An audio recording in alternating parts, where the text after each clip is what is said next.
I wanted to share some of the things I've learned about raising crickets, and I've come up with some ideas that make it cheaper and easier to not only raise crickets but also to breed them.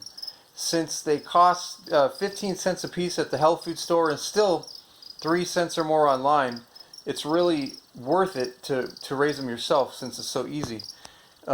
So first of all, this is my breeder tank here, and it's a 27-gallon storage container. You can get these at Lowe's or Costco for under $10, and they work great. And as you can see, I just cut a hole in the lid for access and for air for the crickets. At the bottom is vermiculite, and I feed them in the white plastic mason jar lids, and that's water crystals, the kind that you buy in bulk and you reconstitute yourself, which are way better than flukers and stuff. And I feed them the Dubia, I think it's Dubia King roach food, and that wafer there is like a rabbit treat. It's a vitamin like rabbit treat thing.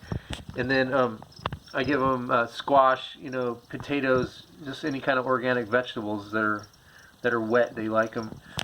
And in the back there, that's an egg laying tray, and you basically just use quality potting soil that is organic and doesn't have any added fertilizer, something that can hold water well.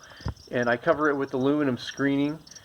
And when I cut it out, I just leave some wings, and that allows the rubber band to fasten it on, because otherwise they'll dig in there and they'll eat the eggs. The males will go in there and eat the eggs, so that's not good.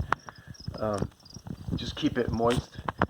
And so at the bottom there is, those are egg, not egg tray, egg cartons, but they're seedling type things from Lowe's.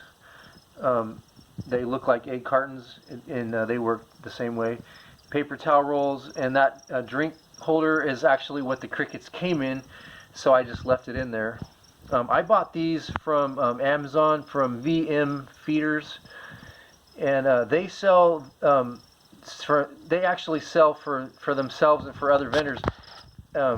The ones that actually say shipped from VM Feeders are great. I've had some other ones that weren't so good from other distributors, so I would recommend them though. So anyway, these are very happy, healthy little crickets. You never ever feed from your breeders. You just keep them happy and you let them live out their little lives, and everything's great. They lay plenty of eggs. So after 3 or 4 days, I take the egg trays out and I put them in these little Tupperware things with a couple holes in the lid. And after 5 to 7 days in this room, they hatch and they start forming pinheads. And I'll get to that one in a second. So after they start to hatch out, which this one just did today, I put them in this thing for a couple days, and I just put this right in the middle, and as you can see, that's a collard green leaf. It gives them something to eat and keeps them. They kind of see, they all kind of hide under it. See, those are pinheads that are just hatching out. You can see just starting today. They'll be swarming tomorrow. All these little white things you can see are cricket eggs.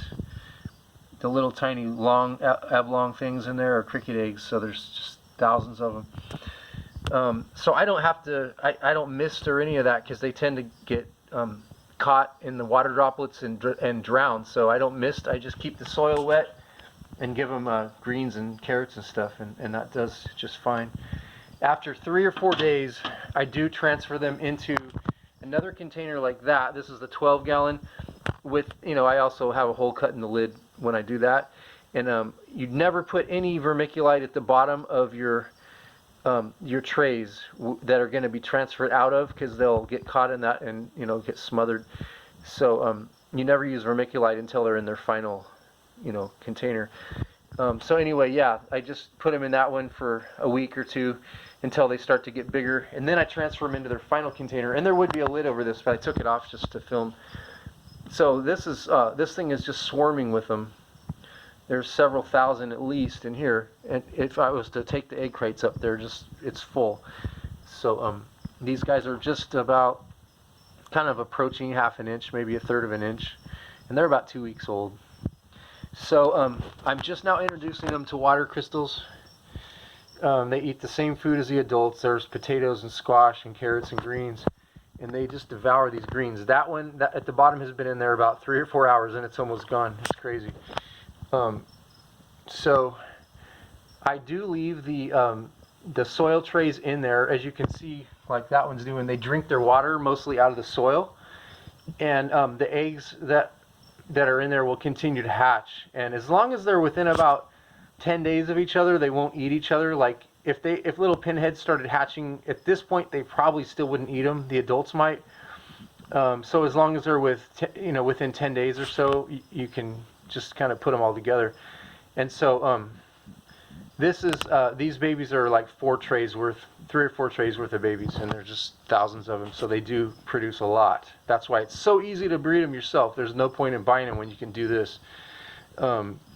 So I just leave these soil trays in there, and eventually they're going to start laying their eggs in there and tunneling and eating them. I don't care if something hatches out. I don't care. Whatever, they like it. It gives them something to drink. But hopefully they'll they do eventually learn to eat, just eat the water crystals. But whatever, they like the soil. And since these aren't my breeders, I don't care. I don't even cover it.